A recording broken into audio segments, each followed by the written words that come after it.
How to withdraw money from Payoneer to bank account. Hey everyone, today I guide you through the steps on how to withdraw money from your Payoneer account directly to your bank account. So let's get started. Start by logging into your Payoneer account on the Payoneer website or application.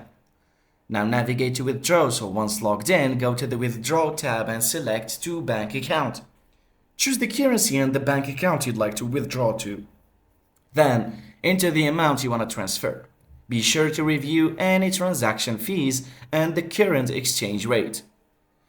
To confirm withdrawal, double-check the details and click Withdraw to confirm. Payoneer will process the request and typically within 2 to 5 business days, depending on your bank. And that's it. With just a few clicks, you can easily move your funds from Payoneer to your bank. Thanks for watching. Don't forget to like and subscribe for more quick tutorials.